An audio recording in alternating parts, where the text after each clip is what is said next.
Warning. The Outsider's Edge contains strong opinions, unconventional views, and contrarian stances. Listen, if you dare. Hey, yo!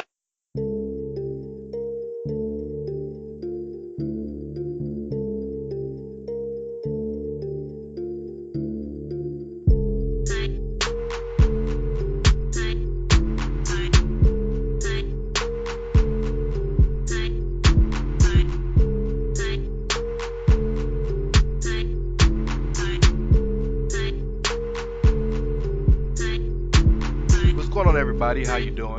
I'm sure some people are surprised to hear me, but it's your boy Rance, aka Ray Cash, and this is the Outsider's Edge. We are back. I am back. I got some explanations for y'all here in a minute, but before I do, I gotta introduce my partner in crime, my amigo, Mr. Karl Irvin. What's happening, brother? Not much, man. Just here for another rousing edition of Rousing. The Edge. Yeah. Rousing. That's. We're gonna talk about Ronda Rousey today, so that would have been the perfect segue. Yeah. Sorry, my bad. I wasn't honestly when I said rousing, I wasn't even thinking about her. Was that So just one of those white people words that y'all use? Maybe. I mean, I don't normally use it, so I don't know why it came out of my mouth. But like flabbergasted. Like flabbergasted, yeah. Yeah. So, Yeah. but other than that, I'm And doing pretty good, vitriol, man. And vitriol and stuff like that. Vitriol. Yeah. Yeah. So I'm gonna get into why I'm still here and all that. But before I do that, we have to pay respects to one of the greatest big men. I mean, many people would think one of the greatest wrestlers of all time, Leon White, aka Vader, Big Van Vader.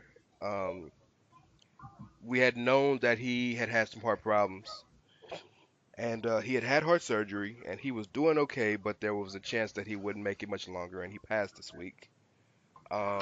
So condolences to his family. Rest in power. We all know his son. His son wrestled for WWE for a while in a tag team with Corey Graves, actually, yeah, in NXT. And he dated before Bray Wyatt pulled Bray Wyatt stuff. He dated JoJo for a long time. I think they were engaged at one point, actually. Yeah. See that I didn't know, but So, yeah. yeah, I just Vader, yeah. You said maybe one of the best big men of all time. I personally, just a personal opinion, I tend to think he is. I think a lot of that is just what he was capable of for someone his size. It's rare to see That's a good point. guys his size doing moonsaults and things of that nature. And the other thing I always loved about Vader is that he didn't put up with anybody's shit in the ring.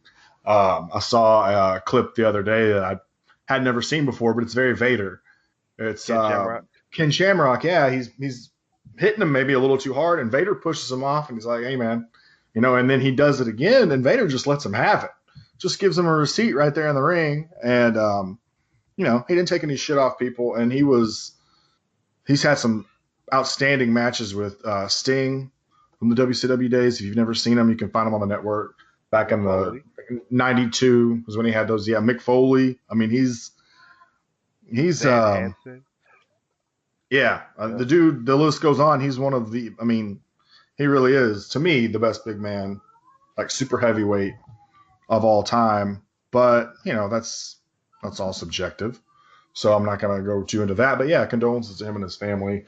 And hopefully, maybe we'll get a Hall of Fame induction at some point. It's well deserved, even though his WWF career wasn't quite as good as the stuff he did in WCW or in Japan. But that's neither here nor there, really. So.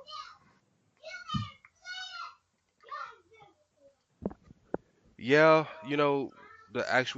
what's funny is I was never a big fan of Vader until Boy Meets World. Yeah. And a big part of go ahead. No, I was just saying that's a good episode. It's funny and Episodes, sir. yeah, well, yeah, the whole little thing, but like the whole cast, even not the whole cast, but a lot of members of the cast have come out and given their condolences and talked about how wonderful of a person Leon White was. So I think that's just a testament Yeah, to even though he was, kind of insane in the ring at times, that on yeah. the outside of all that, he was still a really nice guy. So Well, Danielle Fishel is a real wrestling fan. Like yes, she is. she goes Leo to Bola Rush. every yeah, Leo Rush, and she goes to Bola every year. Like she's a real fan.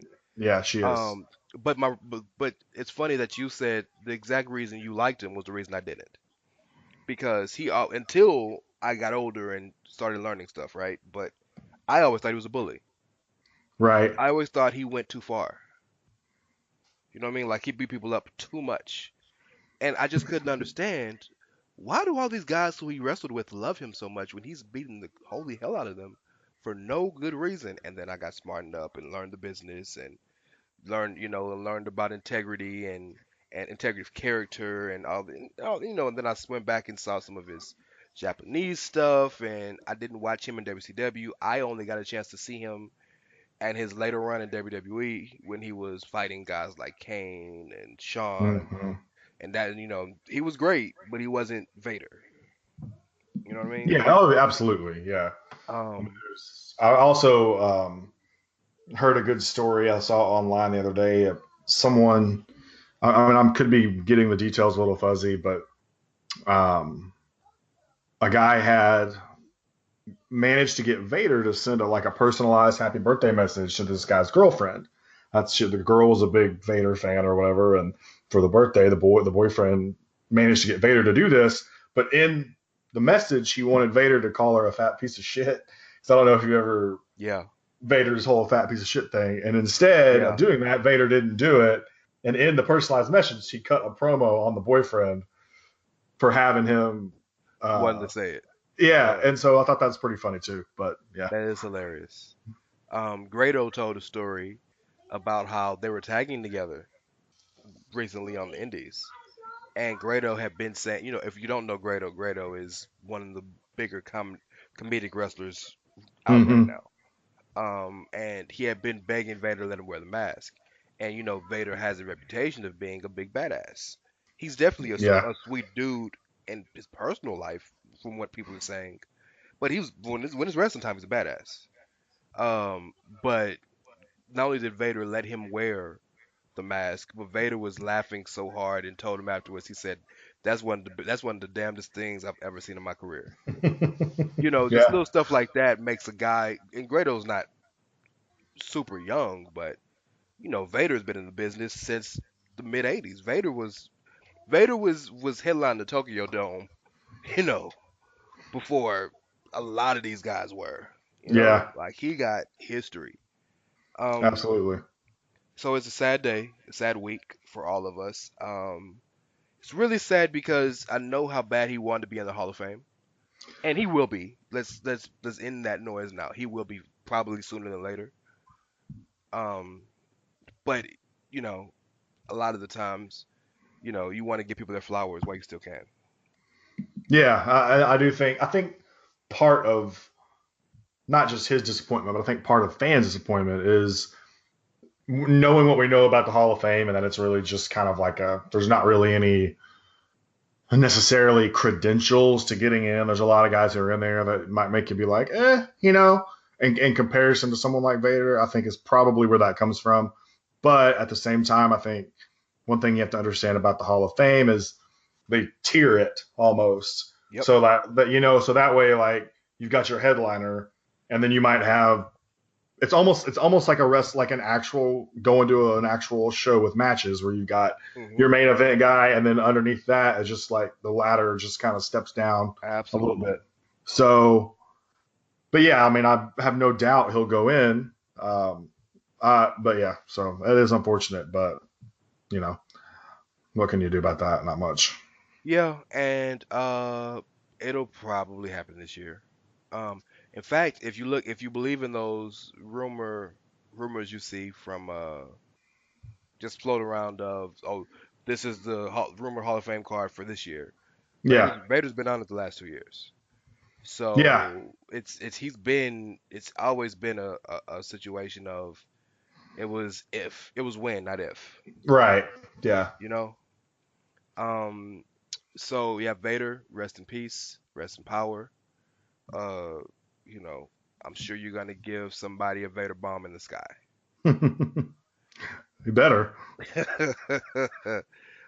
Okay, so we need to move on. We need to. And I wanna raise the. I feel it feels a little heavy in here, but before we move on from the heaviness, I have to address the elephant in the room. Okay. And I wish I had something funny to say here, but I got to be real for a second. Most of you know who listen to the show that I was co-hosting World Class Radio with Jordan Fox, at Fox the Podcaster, by the way. No longer on that show anymore. Um, and the reason I'm no longer on that show stems from some issues I had with Money in the Bank, and we're gonna talk about that here in a sec. So I guess you can call this the lead-in, Carl, if you want to. Yeah. But I have been writing. Well, let me say this: I have been involved in wrestling from a personality perspective since January 4th, 2010. That's when I wrote my first column for Lords of Pain, the columns form. I have written for numerous websites. I've written for the columns forum and Lords of Pain and the main page. I started well, let me not say I started. I transposed LP magazine from being a column to an actual magazine venture that failed tremendously, but at least we did it. I have written for PW Mania. I have written for Rant Sports. I even wrote a column for Bleacher Report back in the day when anybody could write for Bleacher Report before it became corporate. I have been out here. I'm not. I'm nowhere close to a lot of these other guys. I don't claim to be. I am not some expert by no means, but by no stretch of the imagination. But I say all that, and I list my resume to say this: the one prevailing thing that people have always said about me, besides the quote unquote contrarian tag I get, is I have a tremendous issue with fans. The issue I have with fans is that there is a tremendously huge sense of entitlement among us. And we have, in all aspects of entertainment, but wrestling in specifics, we have effectively made the wrestling business not for us anymore, but about us. And that's dangerous because the we were never supposed to know the ins and out of wrestling like we do. We do now. It is what it is. In fact, in many respects, it makes our fandom better. But it has transposed into this very dangerous diatribe that makes us feel like we control the company. Not that our voice matters, but that our voice is the only voice that matters. And that's the Right. problem. And it's manifested itself for in many ways. You can go back. The Rock wouldn't be The Rock if it would have manifested itself that way. So it's manifested itself in many ways. John Cena, very notably. Hulk Hogan turned heel eventually because he was growing stale after 10 years of Say Your Prayers, Eat Your Vitamins. But Right. specifically Roman Reigns. And the difference between Roman and a lot of these other guys is that uh, he's very similar in Cena in that they've continued to push him in numerous ways. Uh, you know, after so many years, like this is 4 years going on him being a main event talent, Yeah. right? But I think the difference between him and Cena is it was never personal with Cena. I mean, like it was never. I don't feel like people didn't like him, didn't want to be pushed, but they understood why.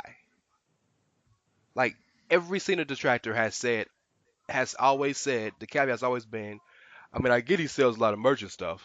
Like Cena's impact can never be doubted by anybody, That's fair. Yeah. right? So, at the end of the day, you can have your opinion, but the numbers are there.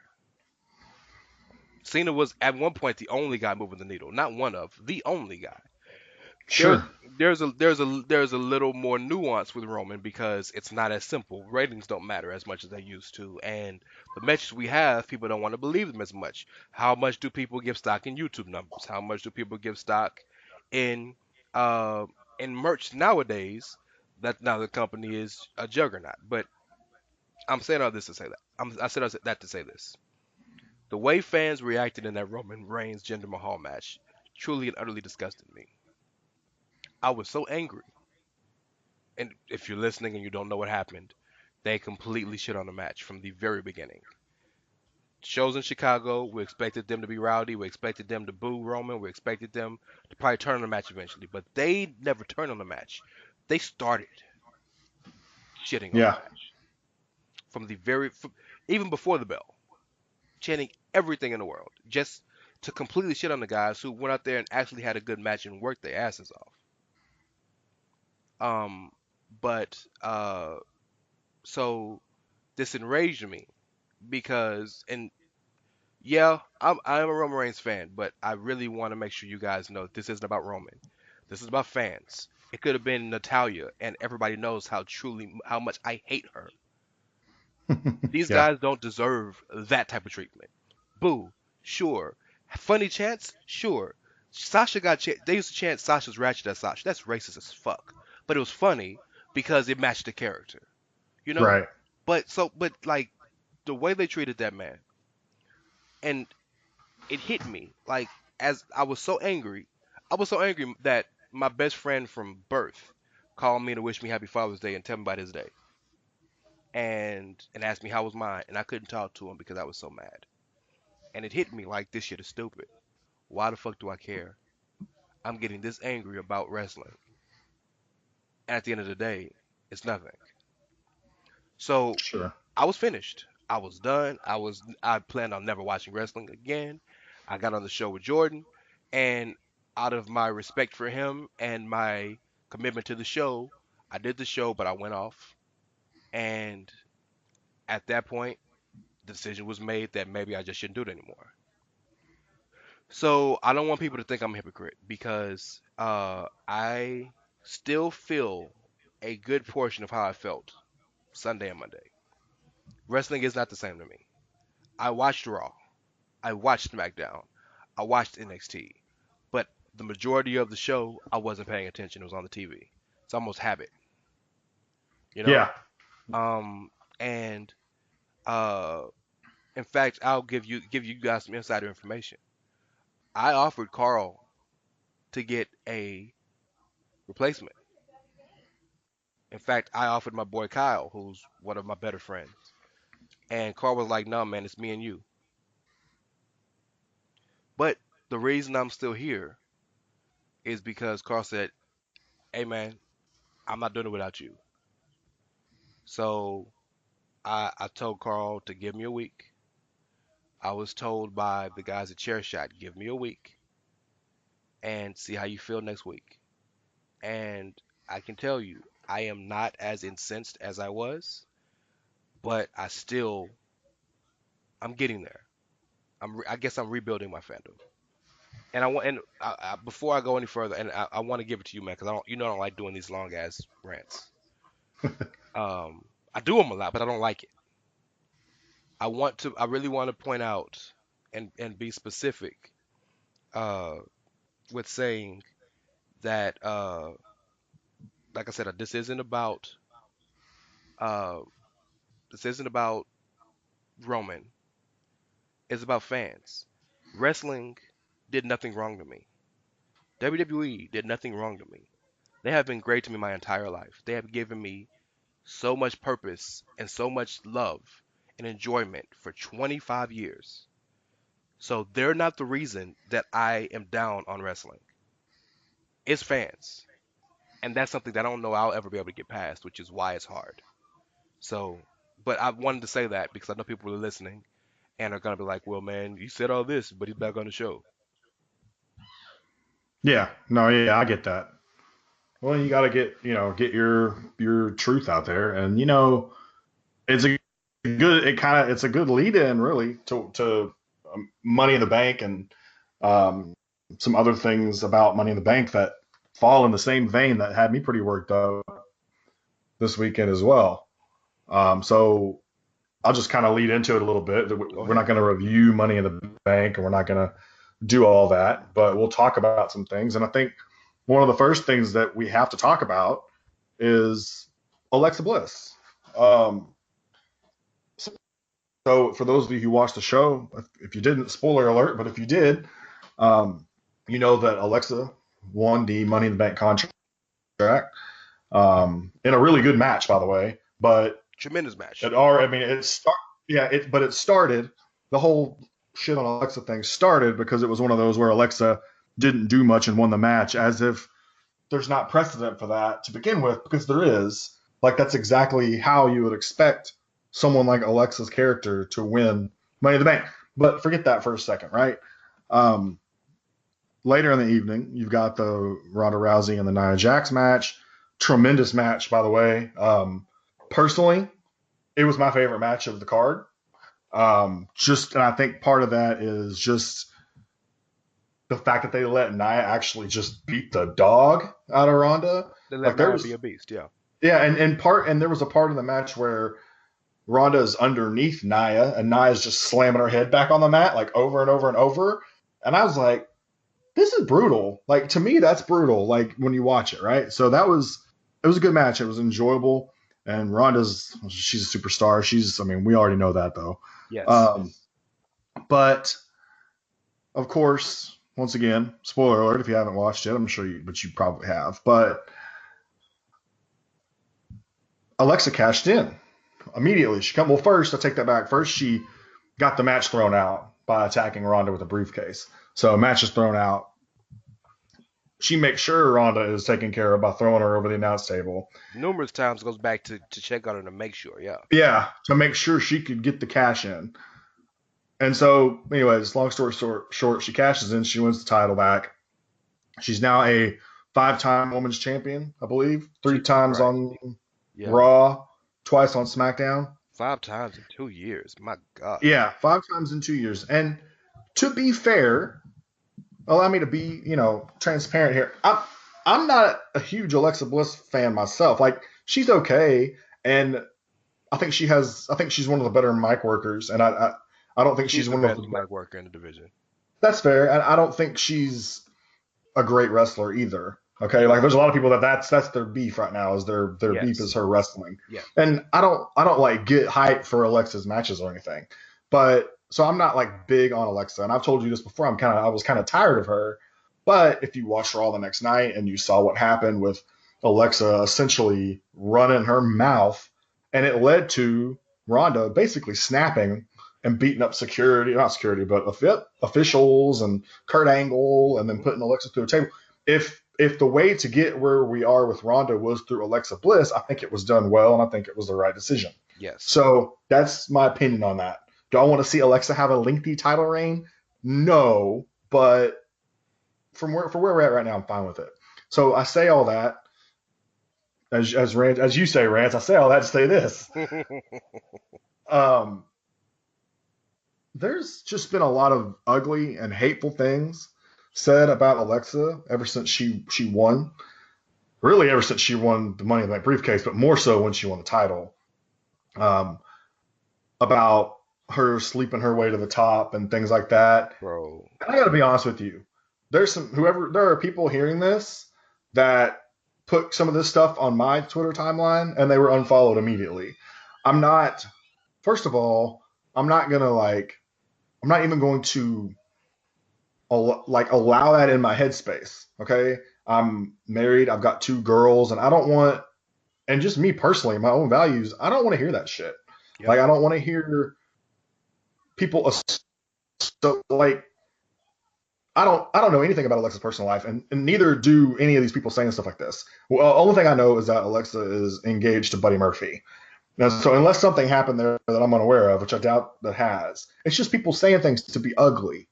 You know what I mean? And even if she was, it's nobody's damn business. But the point of the matter is, it goes back to what you were talking about with fans, and they're shitting on a Roman gender match, right? Mm-hmm. The entitlement. The whole thing here is okay, well, Alexa won. And that's not who I wanted. I wanted Sasha, or I wanted Becky Lynch, or I Yeah, wanted Ember Moon, or I yeah. wanted this, that, I wanted this, and I want that, and I want this. Like, sound like my children, okay? And I'm sorry if that insults any of you. Well, I take that back. I'm not really sorry, because you should be insulted by that, because it's a piss poor way to act when you're an adult. And And I but think, it's you not know, go ahead. I'm just no. I want I'm backing you up. It's not just that I who I wanted to win didn't win. It's who I wanted to win didn't win, and it sucks because who I wanted to win didn't win. Right. So nobody, we're at a point now where it's just we want to see our favorites succeed, and I get that, but at the same time, wrestling, I guess it kind of depends on what you want wrestling to be. And if you want wrestling to just be about good matches, that's fine. I can live with that. But there was a good match. Like everything that Alexa was involved in, whether she directly was great. So that is kind of thrown out the window. And I'm not saying it's a fact. Some people may not have liked any of it. That's fine. Sure. But the point is, just be better people. Like if something doesn't go your way, like how dare you just say things like that? It's just so ugly. Like I'm not, like I've said before, I'm not a huge Alexa Bliss fan myself, but to act that way about another human being that you don't know and that was put in a position that you don't like, well, sorry, like I don't know. It really bugs me. It's not. I don't. They say those kind of things because they know that it's not like she asked or demanded to be put in the situation. She was written into the situation. It's her job. She was told to do something and she did it like any other person would do, right? And so instead of they know that, and they may not want to accept that, but they know it. So in order to justify her winning, they go a different route, and it's Yeah. ugly.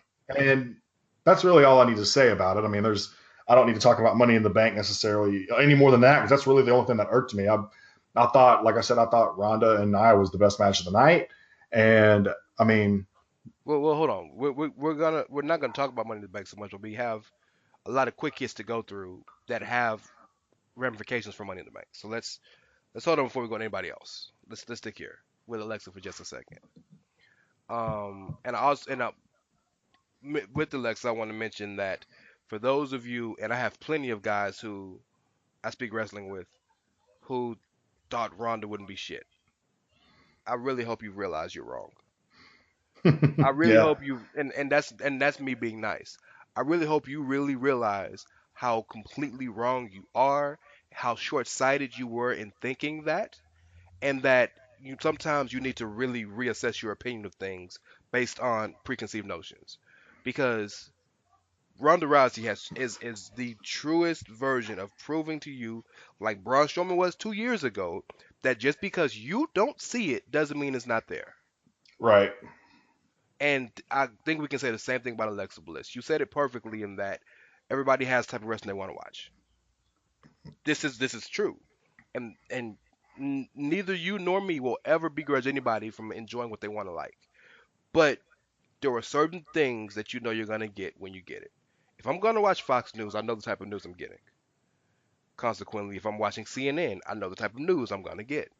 right, So I'm not gonna watch Bill O'Reilly or Laura Ingraham or any of these people and be upset that uh be upset that what I would want to hear isn't being said. I don't want to get specific because I want to make this very political, but you know what I'm saying. That's the best analogy I could use off the top right, of my head. For those of you who are listening who are not from America, it's the same thing as me turning on NBA TV and getting mad that they're not showing any NBA highlights or NFL highlights. Like you know what you're getting when you watch WWE. WWE is an entertainment entity. It's an entertainment company. WWE's goal has always been for to make money and to tell stories. If the matches in the ring are great, which every everybody the goal is always for the matches in the ring to be great. Don't get that twisted. But sometimes the story is bigger than the match, right? So let's talk about yeah, Alexa Bliss for a second and kind of unpack her entire career because Alexa did not do a big amount of things in NXT as a singles wrestler, right? She was the Pixie, and then she joined with Blake and Murphy. Yes, you mentioned it.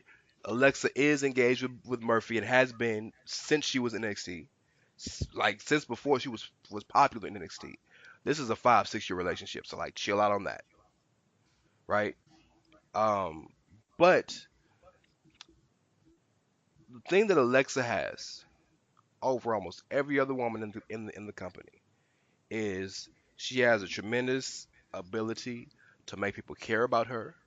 She is by far the best speaker, whether you're talking from a face perspective or a heel perspective in the women's division, either company, SmackDown or Raw. I'd even argue NXT. And Yeah. she is the best heel. I understand that Sasha hasn't turned heel yet, and that might be different if Sasha was the boss like she was in NXT. There are people that I get that, so I acknowledge that the situation could change if things were different. You're absolutely right. The situation can always change.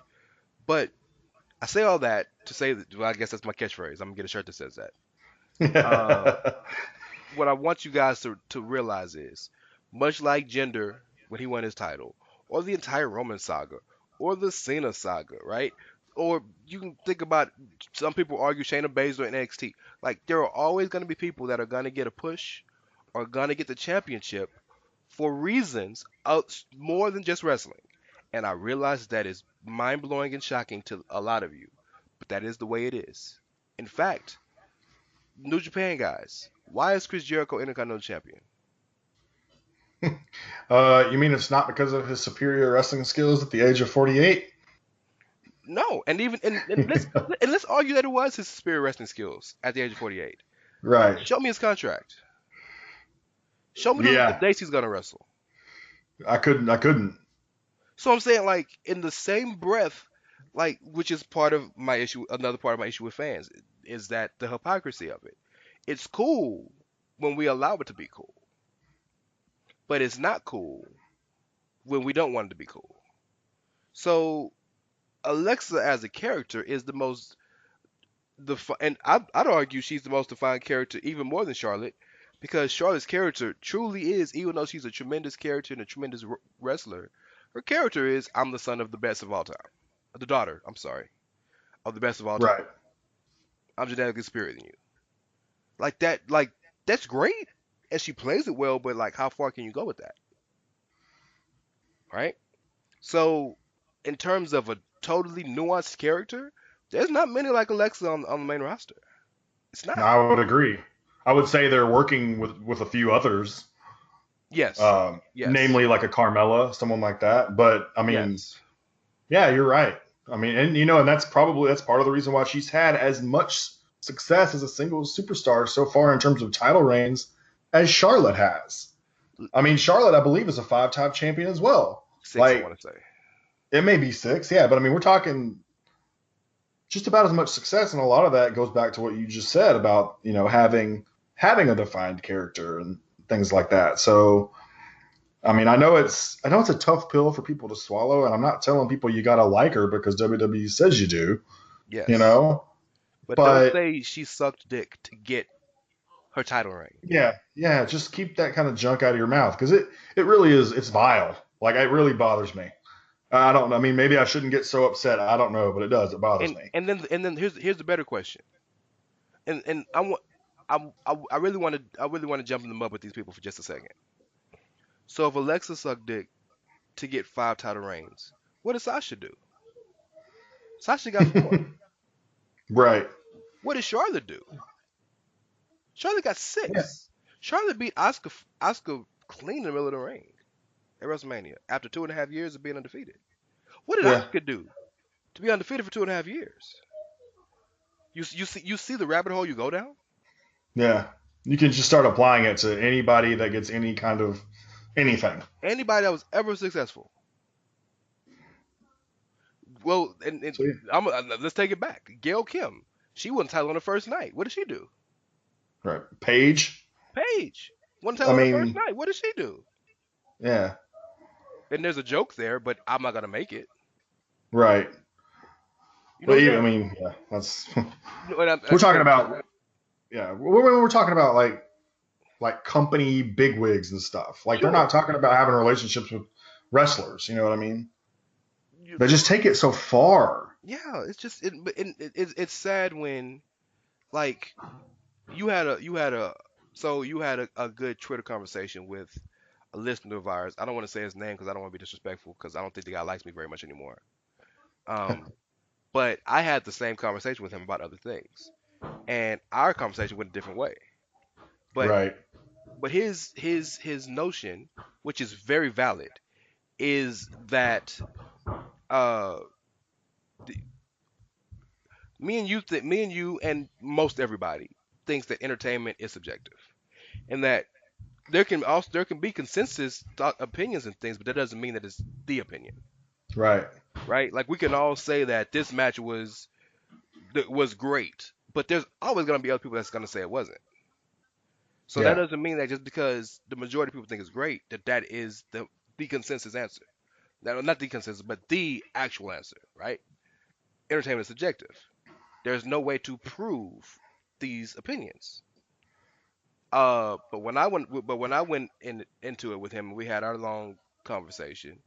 It ended pretty badly because at the end of it, I was like, "Well, look, man, I respect how you feel, and I respect the way you are, but we've been going at this for an hour, and all you keep telling me is, well, but I'm right.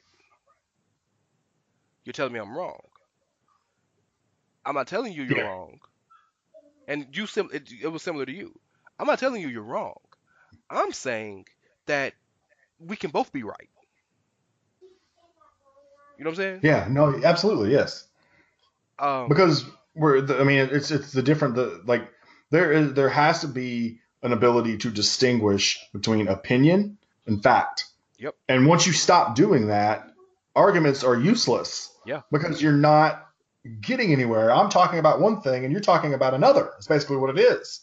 Like you're not understanding me because you're thinking in terms of, well, I'm saying facts, and I'm not understanding you because I'm thinking we're talking about an opinion. So we might have the same viewpoint, and it's the same thing I told him is that we actually agree yeah, on her, but you want so bad for me to say that you're right. Like you care more about being right than you do actually listening to what I'm trying to tell you. absolutely. And that, I mean, it's just crazy. It really is. I don't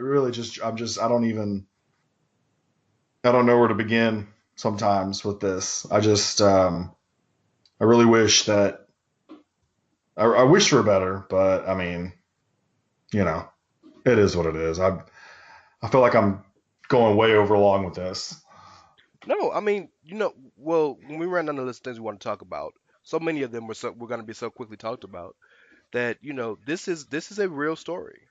This is really huge. I mean, and then I know I know it's not our job to be concerned with other people's personal lives. It's not our job. Yeah. It's as humans we should think about it, sure, but it's not our job to do that. You know what I'm saying? But we also have to remember that this is a woman who spent most of her teenage life trying to kill herself with anorexia and bulimia because she thought she wasn't good enough.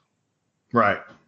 So you have a woman who has beat all that, and God bless her because that's a hell of a fight. Who's beat all that, becomes successful in a field that she loves, right?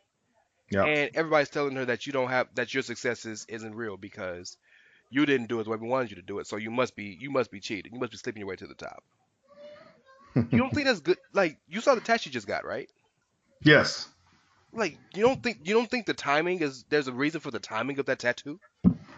Oh yeah, absolutely. 100%. I'm just saying like sometimes we have to remember, you know, these things and be respectful because everybody isn't as mentally well as you think they are. Yeah, I agree. But I mean, And you know, I'm not saying don't criticize. It's fair to say that she is not the best wrestler in the ring. That's a fair criticism. Nobody's saying don't criticize. What we're saying is leave it to criticizing. Don't attack. Yeah, and I agree with that. That's the same way I pretty much feel about it. I mean, but it is hard to get that point across without people thinking that you're.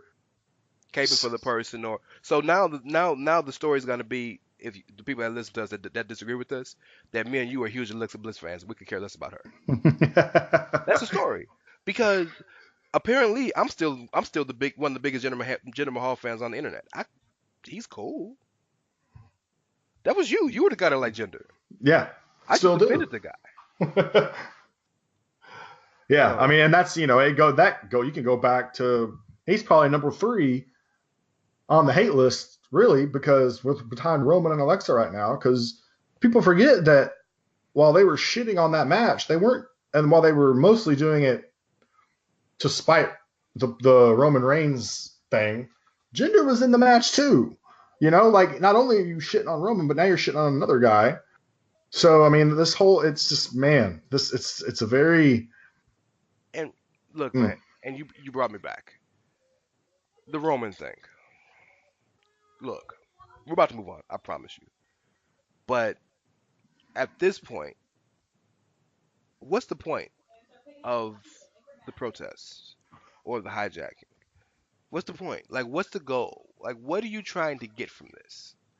Right? Like when Daniel Bryan wasn't getting pushed as the top guy in 2013, 14, whatever year that was, the point was to put Daniel Bryan where he deserved to be. right. I didn't like it, but I understood it. There was a reason. We get that. There's a reason. You know what I mean? I can understand that. Daniel Bryan deserved to be in the main event, and I don't use deserve in wrestling because there is no deserve. But he deserved to be in that main event. That was his year. But what's the point? Because this isn't about a heel turn anymore. You No, should it's not. I don't think no, a heel turn would do anything. it wouldn't. At this So point, you don't like him. Like I said on Jordan's show, just fire him now. That's what the fans want. Because at this point, you're trying to sabotage his career. There, like literally every single issue people have had with him, he's changed. Think about it. The issue with him at first was he can't wrestle. He's become one of the best wrestlers on the company. Well, but he can't talk. He barely does interviews, and when he does, it's very short and sweet. Well, he's still got the old shield gimmick. What's his character? Well, he stopped coming out the crowd. He started doing a lot of other stuff, like stay with the Usos or mentioning his family. He changed his attire a bit. It's still SWAT gear, but at least it's a little different. The only thing the same is the music. Well, but he always wins.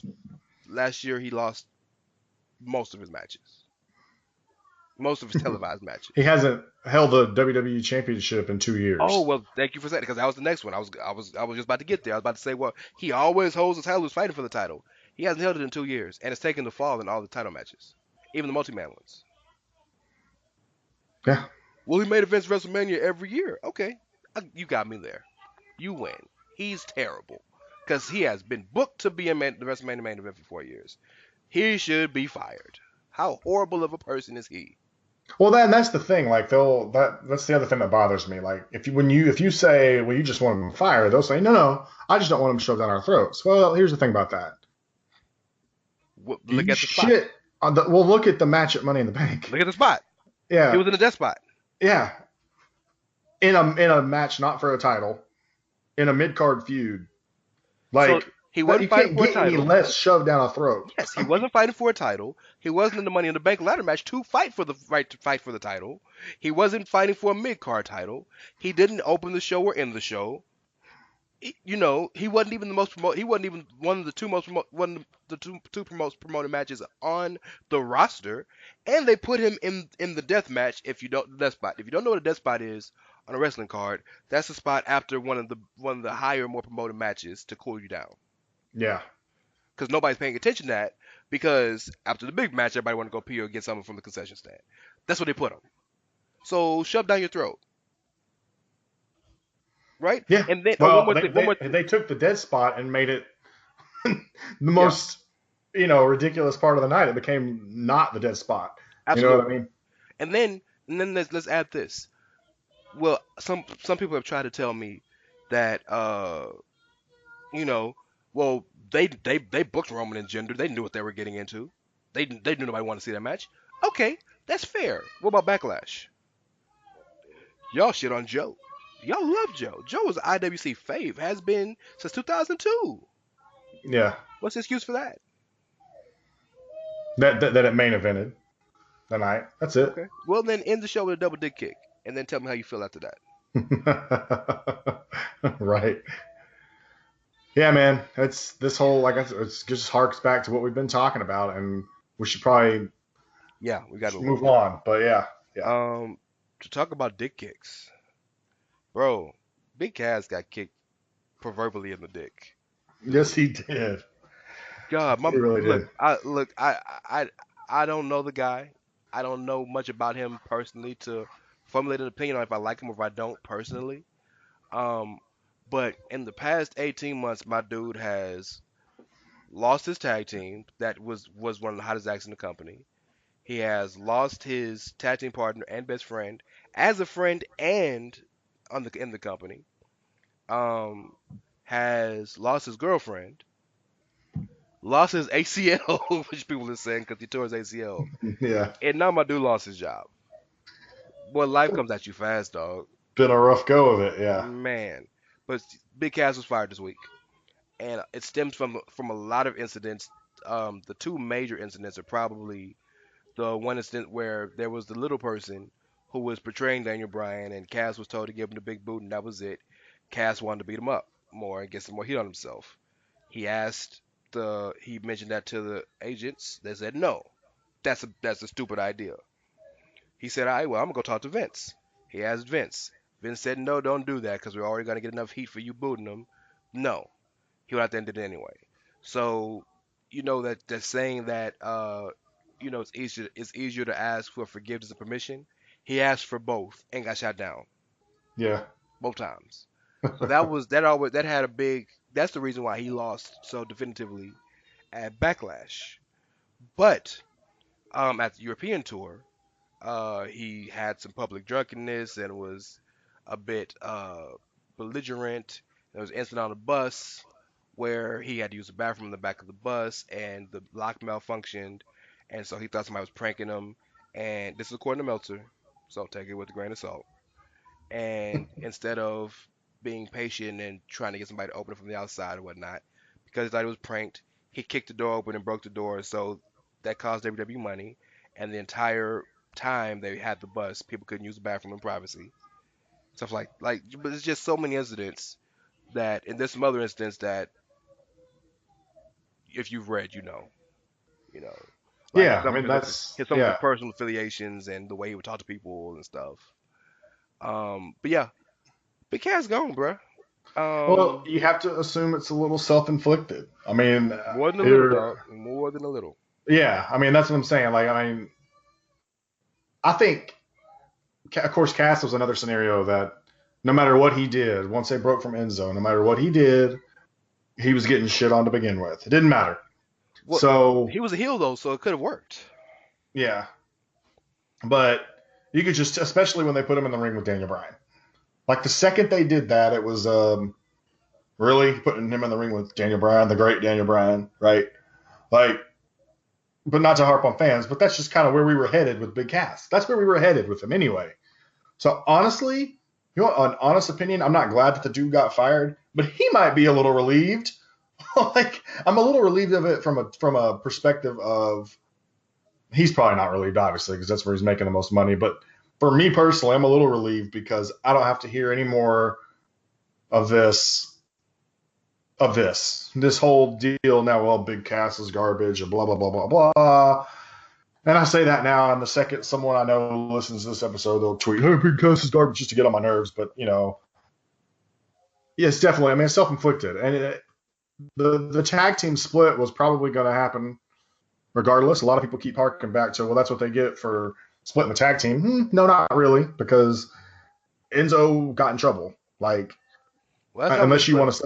That's not why they split them, but okay. Well, no, I know. What I'm saying is they would have been split up anyway because Enzo got in trouble and would have gotten fired. So they would have been split. Now, what they might have done with Cass is different. But So yeah, I mean, this is definitely a self-inflicted wound. I mean, you can't. I mean, apparently it's okay to drink a little bit, but to get that drunk to a point where you're ripping the door off, and I thought they were on a plane, but maybe they were on a bus. I don't know. No, this is Either, not the plane ride from hell, bro. This is not that. but either way, like you know, I don't really feel bad for the guy that much because you just can't. You can only like people used to always say, well, take chances in the ring and stuff like that, and guys used to be able to get away with that kind of thing sometimes. I mean, for instance, the famous Bret Hart Steve Austin thing, where they cut each other and they weren't supposed to do that, or when he cut up Stone Cold, and apparently they went into business for themselves, but the clout those two had, first of all, and on top of that, completely different world. That's the late 90s. And we're talking about 2018 where you can't just go out there and beat up on like Smith said, I'm already going to get enough heat for this. So no. I'm sure if this was 1998, Vince probably would have been all about it. He'd have been, yeah, I can do it, That would have been the angle. He would have been booked to beat him up. Yeah. Yeah. So, but Vince is aware, and Big Cass himself has to be aware. So it is what it is. It's not about taking chances. It's not Vince saying don't take chances. It's just being aware of the situation more than anything else. Right. And then don't ask the guy, and he says no, and then you go And do it then anyway. and then do it anyway. Yeah. Like I truly believe, call me crazy, had he just went out and did it, not talked to anybody, just did it, he would have got reprimanded, but it would have been over because you know what, you were trying to do something, you were trying to make the segment better. Yeah. All right, cool. Let me tell you why you're wrong. Don't do this again. Yeah. That'd have been it. Let's flip it for you. Me and you are both parents, right? Yeah. Let's say if one of our daughters comes and says, "Daddy, I want to have some ice cream." No, no, you haven't had dinner. Should they go and ask mommy, "Can I have some ice cream?" No, you haven't had dinner. And then you go into the kitchen and they're in their scooping some ice cream. Why are you scooping Right. ice cream? I wanted the ice cream. Nobody, we told you not to have ice cream. I'm Yeah. sorry, please don't get me in trouble.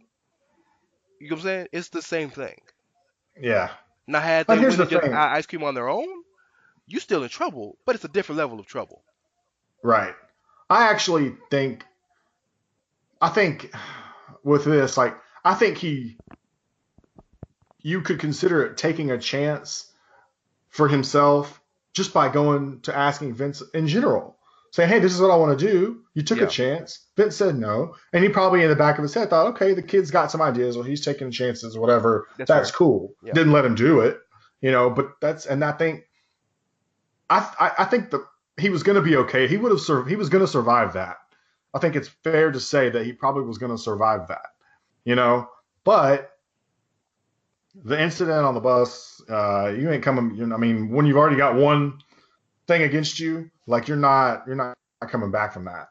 Not on the bus that also had women on it, and they're not able to use the bathroom in privacy. Like, nah, man. I mean, it is what it is. I'm sure he'll find a place somewhere. Um, you know, what's Large Cassandra doing in the Impact Zone? large But Cassandra. Is Big yeah, Cass all in, as people have been asking? So let's talk about Big Cass for a second, like just the wrestler. I think we all, and I think everybody here listening would be a fool if you could tell me that you didn't look at Big Cass and you didn't see any money. no, I Big agree. Cass, Yeah, Big Cass had money written on him. Now you definitely have to get it out of him. But a big man that can move, that isn't terrible on the mic, that has charisma. Cass has charisma, so well, he had some charisma. You know, like this is a package that we can build on and hopefully make something huge of it. yeah. And I Um, think they knew that potential. If you go back to when they had that fatal four way for the Universal title, which Kevin Owens won, yep, Big I Cass was was in there that for that. match. I was there for that, by the way. Yeah, that's right. Yeah, Big Cass was in that match, and there was no hate at the time for Cass. It was oh, okay, let's see what he can do, kind of thing. This is like an audition. Like we knew he wasn't going to win, Well, right? no, absolutely right, and you can go even further. When Enzo broke his leg in NXT, Cass was on his own. Yeah. and Enzo and Cass were really hot, and so it was a question of, well, are we gonna leave Cass off TV, or while Enzo's hurt because Enzo's the mouthpiece, he's the heater of the tag team, but no, they let Cass go out there on his own, and Cass had a fun feud with Aiden English. And Cass showed my man he has some charisma, like he's not a stick in the mud, you know. Yeah. And we know that Cass was still a product. Um, in the ring, he was still, you know, I don't want to say learning, but he was still growing into who he would be. The Bryan match he had the day before he was fired was tremendous, and I think it showed the growth that he was making. But a lot of people were upset that they would even quote unquote disrespect Bryan by putting Cass with him. Well, how are we supposed to make new stars if we never give people opportunities? I agree. Right? And this, so we've learned from the gender thing. Y'all are gonna shit on anything, but y'all definitely shit on gender because from what everybody told me and you, and we trust me, SMC archives and the Outsiders Edge archives are out there for you. You can go back and listen to this in real time. What everybody told us about it was, besides the fact that they thought gender was terrible in the ring, was he didn't earn it. He went from being a jobber to a champion. Okay, so let's treat Big Cass differently. We want to give him a spotlight, but we're gonna put him in the mid card. Daniel Bryan just came back. He ain't ready for the title yet. He just came back. We don't even know if he's gonna be able to wrestle consistently without getting hurt yet. Let's put him with Cass. Let's elevate Cass and get Bryan's rest off. Why Right. not? It can't hurt.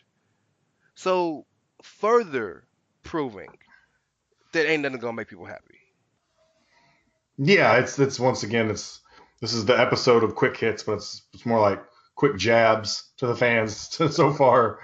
Uh, but I mean, yeah, you're talking about every little thing is just it's put under this microscope, and it's hard for, and I can see why people like you who just want to watch it have trouble with it sometimes because you also want to be able to get on social media and see the funny stuff that people put on there about stuff and see people analyze stuff like, but it's hard to do that without having to like mute or block like every single douchebag on the internet who just wants to, get angry about everything. And so when they do that, it can rip you down as far as being a fan goes. And this Yep. is supposed to be talking about Big Cass getting fired, and it circles back to that because, like I said at the top, you could see a mile away where this Big Cass thing was going from the fans' perspective, Yep. from the internet community of fans. Like I already knew, and that's why I say in some ways I'm a little relieved because now, at least if he goes to Impact, nobody gives a damn. At least if he goes, somewhere else, nobody's going to care. Yeah. Oh well, he's not on WWE programming, so it's fine. I remember. I'm gonna throw out a name that I think his career can kind of mimic. You remember Chris Masters? Yes. When Chris Masters debuted, he was one of the youngest wrestlers to ever wrestle on WWE television. He was like 19, Hmm. 19 to 20 or something like that, and he was green as goose shit. Yes, he was. But he wasn't a great talker, he was definitely wasn't very good in the ring. But he had money written all over him. He had a great physique. He carried himself with a very strong and interesting presence. He had a money ass gimmick, like you could see there's something there. He was arrogant. He was on the juice. He lost his job. He went to the Indies and said, "I care about my job. I care about about my profession. I want to wrestle. This is something I love. I want to do." And he got good. He learned and really got good, right? And when he came back, he never utilized it to the same level. But if you watch the matches he had, you could tell my man really learned how to work. Um, Yeah. I think Big Cass can mimic that and come back maybe 2, 3, 4, 5 years down the line, or even make a home with the Impact or Ring of Honor, or even some of these more upstart companies like MLW that just got TV, right? And I think he can really have a home there because he has the presence, he has the name, He has some charisma, and he has a hell of a look. Because from what we've been told, he's 7 feet tall, and you kind of can't teach that. No, you can't. You cannot teach that. So yeah, I'm with you. I mean, look, for whatever for whatever anybody wants to say about Vince McMahon, one thing he's always shown is that he's willing to give people second chances. So I mean, if you haven't seen the Hardys 24, I mean, you want to talk about second chances and third chances and fourth chances and things like that. Okay, this is just. I'm not saying Big Cass is Jeff Hardy. No. But what I'm saying is, the point is that he is a forgiving guy, and I mean, maybe by the time Big Cass wants to come back, Vince is killed over dead somewhere. Who knows? But I don't think. No, I know, but I don't think Triple H would be any different. That these guys are okay with guys being gone for a while and rebuilding themselves or whatever the case may be. So that's not Drew. Oh yeah, great example. Yeah. So listen, it is what it is. I mean, I say good luck to him, but he's definitely got to get it. He's got to figure some things out with the attitude and things like that. Like there are things that you have to do in any job. Yeah. You have to. There's just things you have to do. So, I guess what the jury is still out on Big Cass, but for now, I'll be looking forward to seeing him in the Impact Zone. Well, you'll be watching. Oh, okay. But say you'll be watching him on your own, because I damn sure ain't watching it. Vince McMahon, by the way, has the greatest "I'm sorry" of all time, and that's WrestleMania 26 when he let Bret Hart and his entire family beat his ass for 25 minutes. That's the greatest "I'm sorry" of all time. There will never be a better "I'm sorry" than that. You're right. I agree. Like the entire family, dog. So speaking of Canadians, we have sad news to report that young Sami Zayn will be out until probably WrestleMania season. Because how do you tear both of your rotator cuffs? Bro, I have no idea. My God. Yeah. You know how he tore him? Yeah. You know how he tore him? You know what? Because you know how he comes out to the ring and he's so excited and he's just flailing around. Yeah. Somebody tell that man to just walk out just walk to the ring like Malenko, bro. just because the first time he broke his shoulder or tore his shoulder because he was excited when he debuted in Montreal. Yeah. Right? Like, bro, like you need to just chill.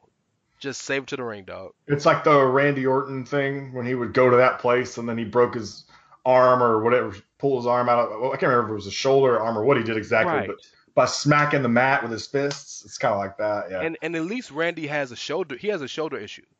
He has hyperactive or something like he has a legitimate deficiency in his shoulders. Right. So at least that's the excuse for Randy. What's Sammy's? Just being overly excited, being the what's the neurotic the neurotic guy that he is. But I don't know where they were headed with Sami. I know that I wasn't a big fan of the stuff with Lashley. So that was done, by the way. The way he beat him at Money in the Bank, that was done. Well, I think they already knew about the injury, and so I think they were trying to make it quick. So that's at least the way that I'm envisioning that. But Sami was in a weird place, and I think because of who Sami is and how much he is loved by the crowd, he might be gone for up to a year. But when he comes back, I think there's a good chance to do something special with him when he first comes back. Because of how loved he is. I think there's something to consider. So it could. I'm not saying it's a good thing that he's hurt and that he can't wrestle, but it could be a blessing in disguise for his character. In 2019 whenever he comes back. So Godspeed to him. So let me say this. I think this could be good for Sami. Before I even say that, I do want to say this. Rumors of this thought process that Sami has had a disappointing or a terrible year are greatly over exaggerated. You can say his year was disappointing, but just 2 years ago he wasn't even on the SummerSlam card. Yeah. So in the past 6 months, let's even say 9 months, right? In fact, I'll go past year.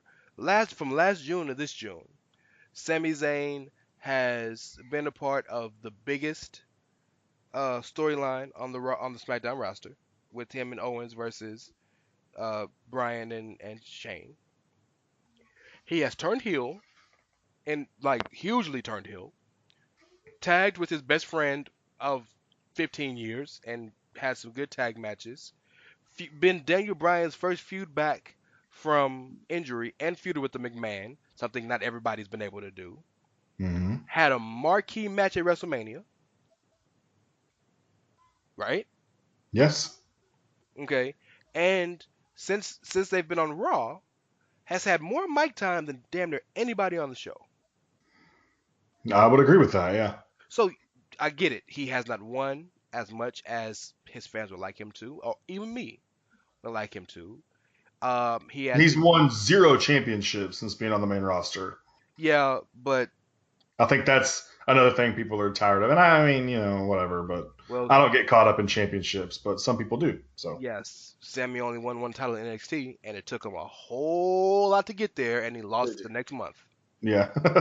So It's kinda well, not the funny. next month, but like 2 months later when the next takeover. You know what I'm saying? Yeah. But I just think that he's had a much better year than we give him credit for. Because like I said, everything doesn't revolve around the in ring. Like all the other stuff this man has done. Like we know Sami Zayn's one of the best in ring guys in the company. We know Yes, this. yeah. Everybody knows this. Vince knows that. Why do you think Vince keeps giving him these terrible feuds? Because he wants him to lead them in the ring. Or at least he says, well, but I want to try this, but at least I know the in-ring product will be fine. Right? Sure. But for this man to get time to talk or to flesh his character out, that will help him for the next 20 years. More than having any 5-star match will. Yeah, because I mean, he knows how to have a 5-star match. Yeah. Like But that's not a yeah. you don't eat off 5-star matches, dog. And he knows how to talk too. Let's not get that twisted. But I mean, There's yeah, knows how I to think there's a talk and good there's chance. getting opportunity to talk. Plenty of Yeah. people know how to. Dolph Ziggler's one of the best talkers in the company in terms of talent. He's never Yeah. given the opportunity to talk. That's true. You know what I'm saying? But let me flip my analogy to this to football, right? Right. Touchdowns will get you a lot of accolades if you're a quarterback, right? Yeah. But what gets you paid in the NFL as a quarterback? Winning. So similar to that, 5-star matches will get you a lot of accolades. But what gets you paid in wrestling? Characters. Yeah. Am I wrong? No, you're not. Okay. I do think this, and this might be interesting to you. I do think this is leading to a Kevin Owens face turn. A face turn, huh? Yeah. That could. Yeah, I guess you could maybe do that. I'll be interested to see how he rolls with the face turn. I didn't see him as Kevin Steen, so if he did do it, and I'm sure he probably did, I don't know much about it, so. The reason I say that is because if you watch the shows, remember Braun Strowman's been beating the holy hell out of him for a month and a half, right? Yeah. And he's been begging people like, Braun is beating the hell out of me, and we have a match against this guy. Let's help me. Nah, bro. Nah, we don't trust you. No, we don't trust you. No, you know you're a snake. Okay. And exactly what he said was going to happen at Money in the Bank happened. And he had to pay the price with that 20-foot fall, right? Yeah. Did you see the segment on Money in the Bank or on Raw when he came out? And he was like, congratulated. And nothing about that looked like he was being contrived, Yeah, I agree. right? And then He feels desperate. I think there's some desperation there, Sure, if it's desperation, but I think it's also realization. He said it like, my best friend is gone. Yeah. I have nobody, And then he gets put in a match after what he had to go through on Sunday, right? I just feel like he's garnering some sympathy. Yeah, it'll definitely, for him, it will take some time because, boy, it's hard. Kevin Owens and sympathy is not something that's going to be easy. But I could see if they continue to kind of work with it. I could see that. Yeah, and I think it would be interesting. But once again, I love Kevin Owens the heel, so I could see getting everybody worked up with sympathy, and then Kevin, of course, just pulling the plug or pulling the rug out. Yeah. You know what I mean? Yeah. Very quickly. So there's that. But, That's a good point. I don't know, but I do think this is better for Sami because he gets a chance to. I don't know if you read the interview he had with WWE.com. By the way, can I go on a quick tangent real quick? Yeah, go ahead. You know what? No. I'll get there after this next topic because we're going to talk about something similar to it. Okay. So, this is we're recording this as like in real time, guys. So this type of stuff happens. But I do think this is good for Sami because he was mentioning in his interview with WWE.com that his other shoulder that he messed up, it was healed, but it wasn't right. So he was still in a lot of pain. Now he gets it because what he's going to have to do is he's going to have to get surgery on one rotator cuff, wait 6 weeks, and then go get on the other rotator cuff, which is why he's going to be out so long. Right. So he truly gets the chance to heal, take time off, come back, refresh his character if he wants to, think about what he wants to do. I think this could be good for him. I think so too. Yeah. So something that you mentioned you want to talk about was SmackDown this week. There was a gauntlet match. And a lot of stuff happened from the gauntlet match. Big E started with Daniel Bryan. As Daniel Bryan was coming out, him and the Bludgeon Brothers had a stare down. Big E and Bryan had a great match. Bryan won with the running knee. Joe came out. Joe drops Bryan on his head. Everybody got scared. Him and Bryan have a good little match. Joe dominates him, but Bryan sneaks out of the coquina clutch outside the ring and sneaks in, and Joe loses to the 10 count.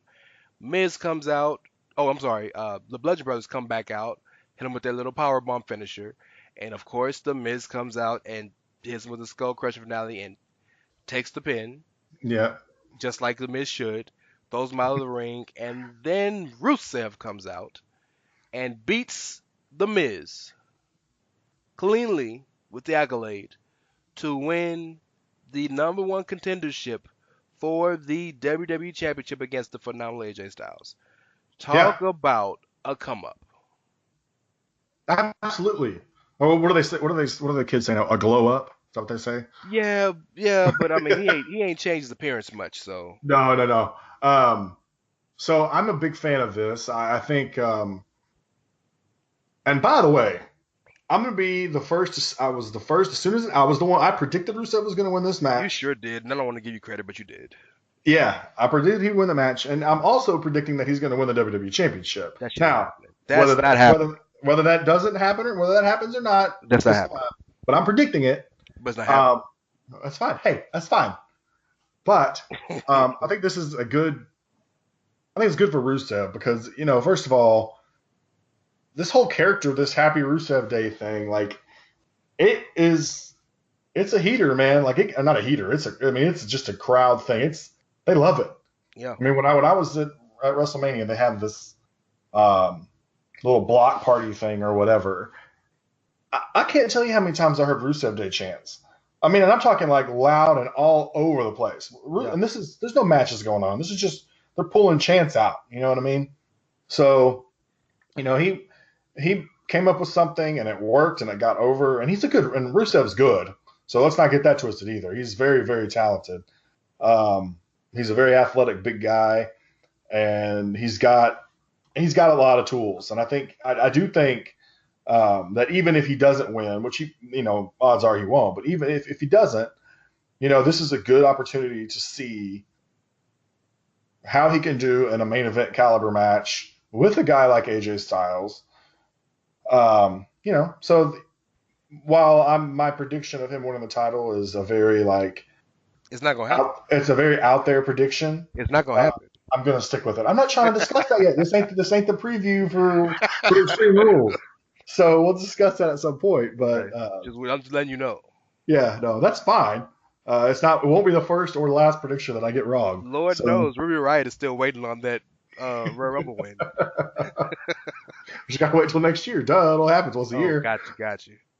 Uh, but yeah, man, I'm happy for him, and I'm excited for him, and he was excited. You could kind of tell, as soon as he won, and maybe he's playing up to the character a little bit, but I think he was genuinely excited. Oh, it's validation. So, It's definitely validation. so yeah, I mean, good on him, man. I'm looking forward to the match too. This is a win-win situation for WWE, and I'm gonna tell you why. From Rusev's perspective, fans been wanting Rusev to get appropriately pushed for years, right? Yeah. Ever since he ran into the buzzsaw known as John Cena, he's kind of Yeah. languished a bit, and he's had great matches and good feuds, and had a really, really enjoyable feud with Roman Reigns, and had some good matches with other people, and this, that, and the other. But he wasn't quite Rusev. They find this Rusev Day thing, and add that to the list of shit I don't understand why people like. But I don't get it, but they love it. And they love it so much, Rusev is top 5 in the company in merchandise sales.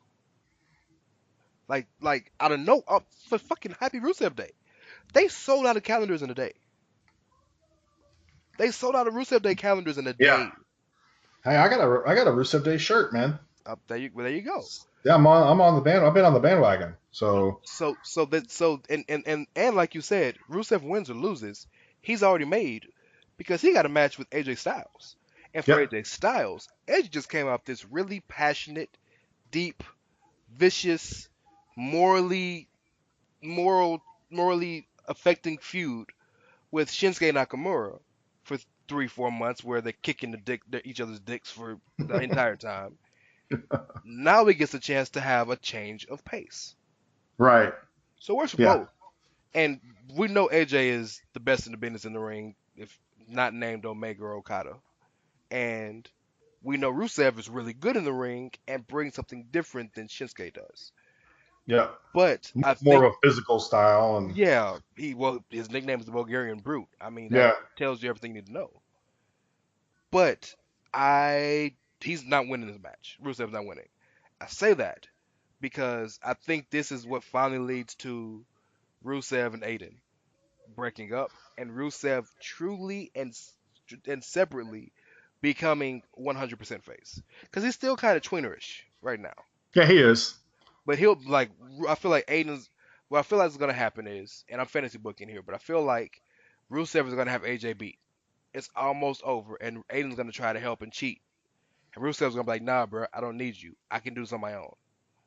And that causes Rusev to lose for non-form or some bullshit like that. And Aiden's gonna turn on him because he's like, I got you. You were nothing until I got to you. Right. I built you up. I got you to this point. And when we have the chance to win, you won't take it and whatever. And that'll make Aiden, because I feel like their blow off will come at SummerSlam, or their first match will come at SummerSlam. Aiden will be established as a genuine mid card heel, and Rusev can finally say he has the face alignment and be a baby face and get the adulation of the crowd, and then start losing every match again, because that's what baby faces do.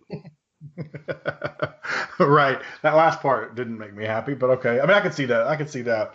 But I'm not giving my thoughts on the match yet. So My bad. Okay, my bad. Yeah. I went too early. My bad. Yeah, that's okay. But no, yeah. I mean, I'm happy for Rusev. What's interesting to me though is what's up with Bryan and the Legend Brothers? Is that anything? I just assumed the Miz paid him off. The Miz always has a card up his sleeve. I don't think the Miz did though, because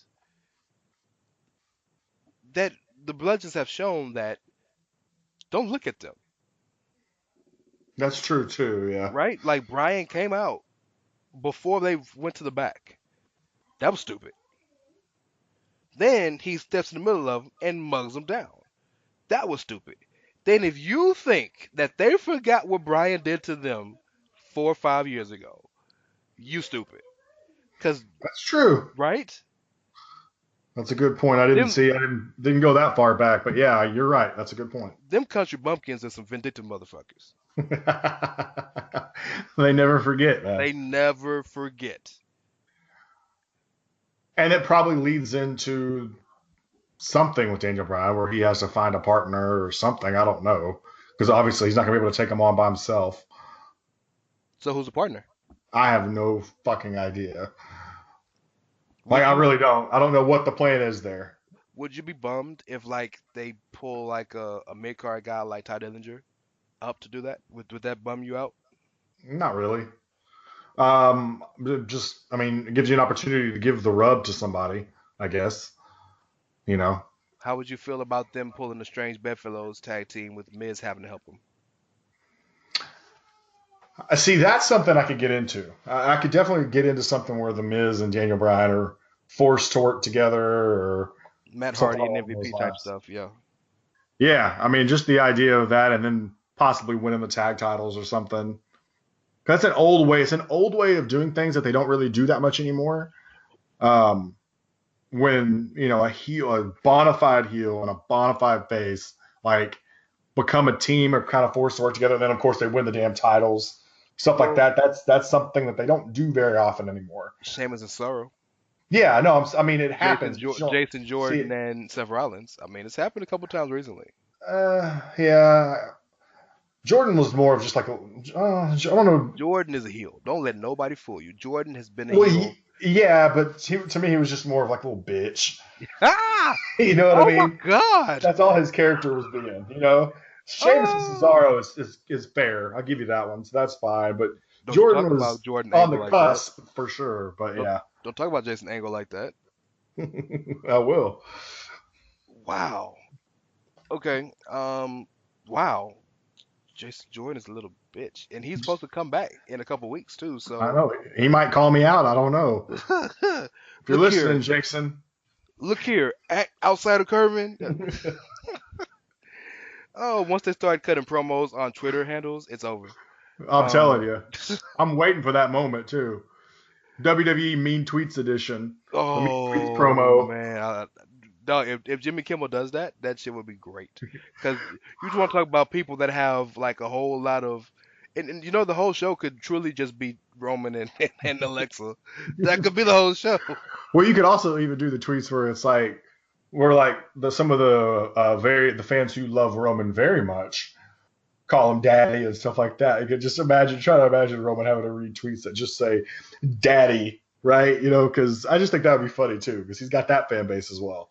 Did you see all the hoopla on Twitter the other day when Roman just suggested that he wasn't married to his beard? People lost Oh their yeah, shit. yeah, Like, but he's not over. But he's not yeah, over. yeah, Like he was trending to like lowly trending about a beard and possibly shaving. yeah. About shaving his beard. That's the definition of over. He's got a good looking beard though. I give him I mean, he's props. a good looking cat. I He mean, is. Samoans tend to be good looking. I mean, Roman and Usos are three good looking dudes. No doubt. Um. So, we have one more major thing to talk about. Then we have like a bullshit topic that we're gonna laugh about. But this one actually has some real ramifications. So we're gonna talk basically about WWE trying to control the world because there's three topics in one. But the first one is the MSG situation, Madison Square Garden. So apparently, Ring of Honor and AAA also, but Ring of Honor in specifics. And we talked about this last week. Had a deal verbally with Madison Square Garden to run a show there in 2019, Hmm. and the rumor was gonna be that it was gonna be WrestleMania around WrestleMania 35 for Supercard of Honor, because everybody go to WrestleMania City to run run all the shows because everybody already in town anyway for Mania. Yeah. Um, so Madison Square Garden, Madison Square Garden had WWE runs it 3 times a year, but they don't do TV there anymore because it's too expensive. So they go to Barclays and do their TV, but they do house shows at Madison Square Garden. And Vince McMahon Sr. is in the Madison Square Garden Hall of Fame. Like that's the WWE, that's their home base, right? Right. Well, like a Jilted lover, they ran and started flirting with other guys, other companies, and once they actually got some callback, Big Daddy WWE had to come in and say, "Hey, what you doing?" And they were like, "Oh, we sorry, Daddy." So that's exactly how it happened. Uh, but yeah, that's pretty foul for Ring of Honor, and it's pretty stupid for Ring of Honor because You should have had that shit on paper, dog.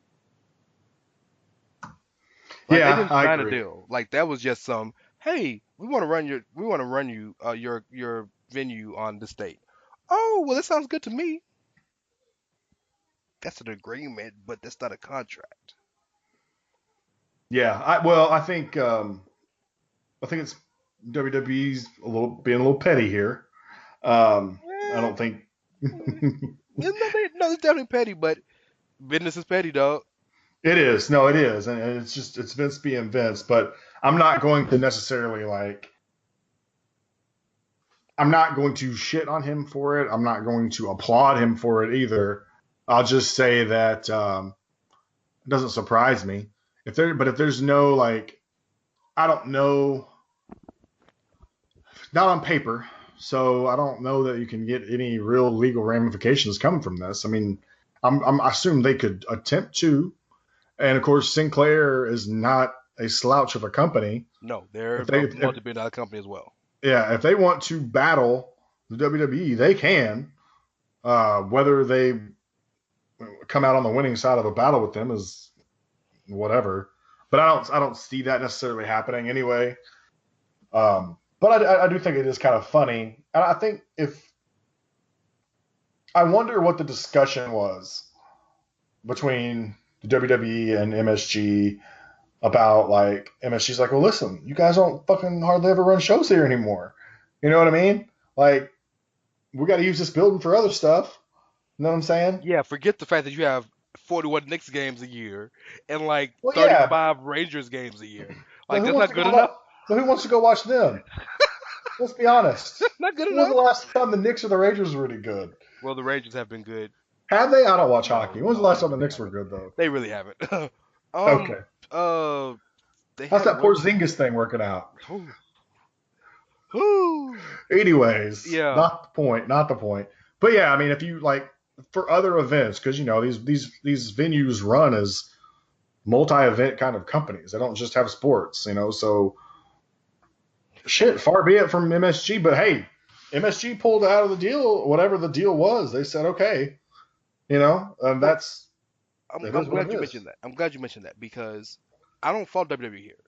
I fault Madison Square Garden. Right. I'm gonna tell you why. If Madison Square Garden has such a strong relationship with WWE that it took one phone call for them to continue to say forget the contract, forget the agreement we had, then they never should have took the agreement in the first place. Yeah. You know what I'm saying? Like Yeah. if it Well, took yeah. one phone call, like it literally took a phone call, dog. You should never done it in the first place. And then what's cold about it is, like, I don't know if you've been to New York before. No, I haven't. Like we should see like the arena part of Madison Square Garden. They have a theater. They have like multiple things in Madison Square Garden that you can run besides just the Madison Square Garden part we know. Right. Like we can't even run the theater, dog. We can't even get like the theater. Like They can't even get the bingo they hall. can't get the bingo hall, dog. You know what I'm talking about? Like that's Yeah. cold. Well, it makes me wonder if WWE didn't commit to something. Yeah, they MSG, had to be a deal. Yeah. like MSG is going to be like, okay, like if you want us to do this, you're going to have to doing more than just coming here for a house show. Maybe y'all run a Raw here, like But anything. that's why I said when I described it, it's truly like a dude that has a girlfriend, or a woman that has a boyfriend, or a guy who has a boyfriend, or a woman who has a girlfriend, however you want to look at it. Right. But a person with their partner, and their partner isn't getting the attention they want, so they go start flirting with other people, and then when that flirting turns into, well, hey, I want you to come to the house so we can do something. I got a boyfriend. What? Right. Yeah. This is really what it is. Yeah, it Um, is. but so moving on to part two of this is, remember this is the WWE runs the world portion of the show.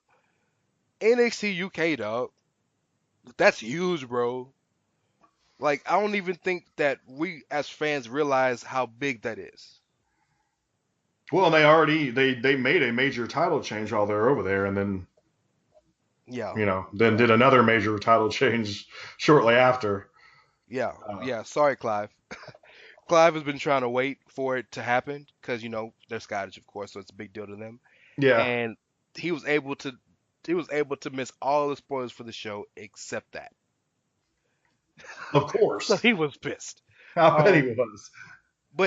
yeah. So it's not. Yeah, I'm not just talking about the tapings or the tournament, all this stuff.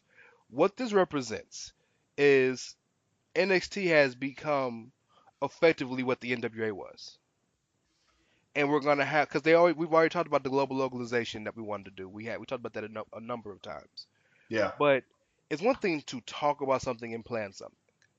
It's another thing to put it to fruition. And NXT UK is the first fruition of it because they have a regional promotion now, effectively, a regional branch of a promotion now, with its own roster, its own shows, its own championships, its own management, right? So what's yeah, next is a performance center. Once they get the PC, my God, when Walter signs, which is gonna happen soon, everybody, he ain't got to come to Orlando, dog. He can go to London yep, or wherever they choose to have it. If let's say if let's say if that happens in time, but you know what I'm saying. Um, so then that leads to the next part is the Observer. Again, this is Meltzer. Take it with a grain of salt. Is reporting that WWE has created a deal with Pro Wrestling Noah, which is one of the bigger companies in Japan, the company that actually Hideo Itami, aka Kenta Kobayashi, wrestled at. And now Noah right now has a deal with Impact, but that's running out soon, like in the next couple of months. And Atami is supposed to go make an appearance at their show in August or September, which is supposed to be the 20th anniversary of God, I can't say his first name, but Marufuchi. First name Noramuchi Marufuchi, something like that. Who's like a legend over there. But anyway, I'm saying all that to say this. They already got Europe or England rather, or UK, which effectively is Europe, right? They got that. People say that they did that to offset ITV and World of Sport. Sure, you can say that, but they already had deals with Progress and ICW, so that's true. Yeah, you know what I'm saying? So why would they take out the new company when they already had deals with the existing companies there that made money? Didn't make any sense. But now, if they start creeping into Japan, ooh, dog, bro, man, and you know how crazy well, there's Japan going to is be some as a salty company. people. I Let know them be that. salty. Let them be. This Oh business, no, I know it's going to make for good shows for us. So dog. And then next they're gonna go to Mexico and holler at AAA and CMLL. They're taking over, bro. yeah, it's becoming a wrestling dictatorship.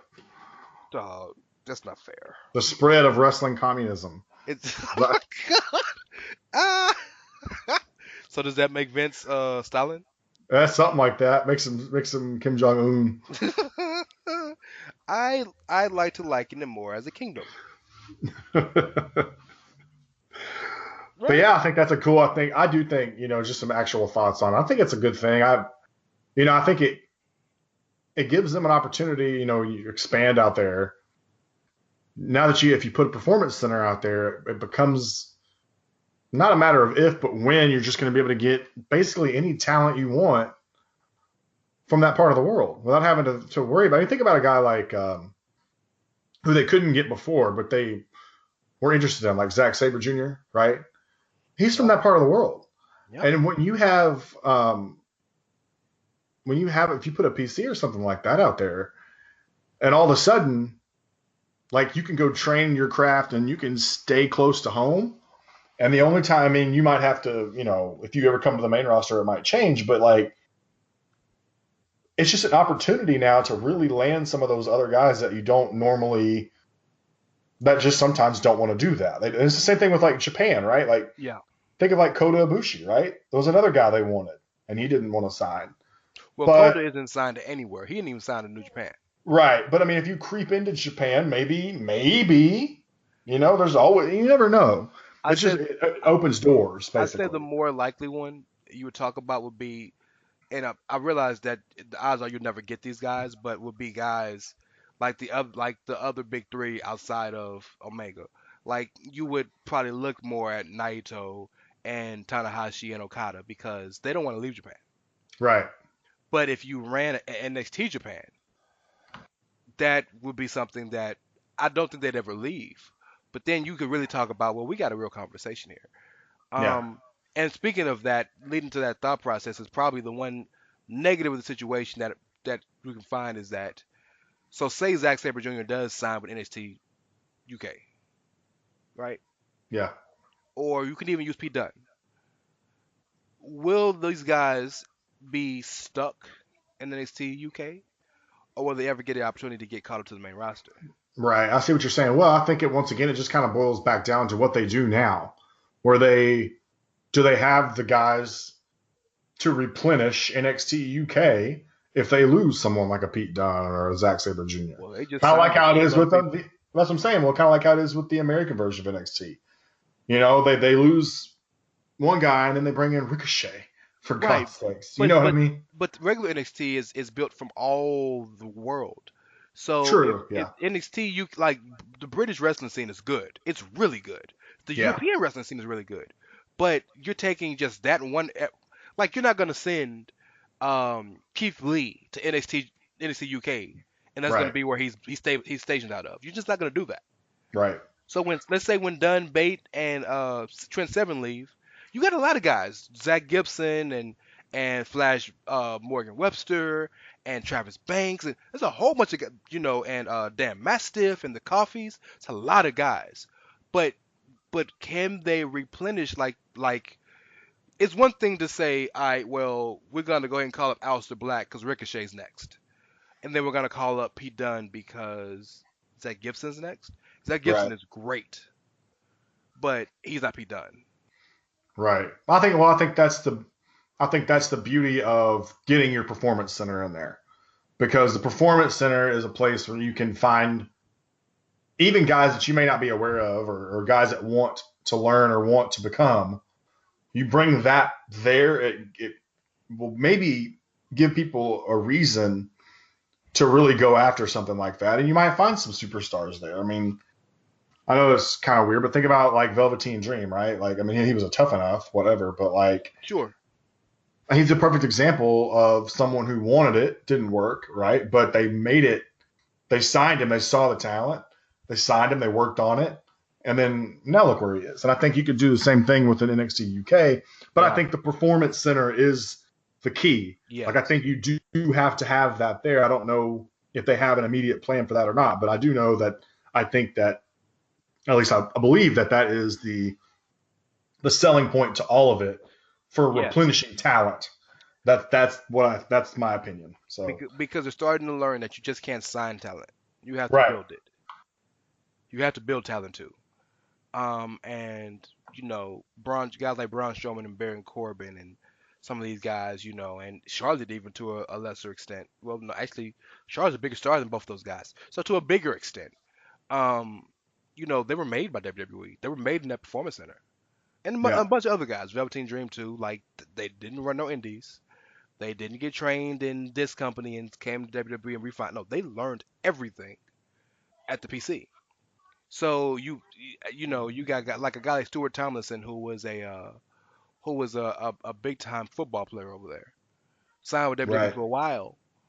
He's not there anymore, but he signed there for a while, and he has a tremendous charisma. And he's a guy that had he got more opportunities, because I mean there's a million people over at the PC right now. But had he got more opportunities, it would have been a guy that probably would have done well.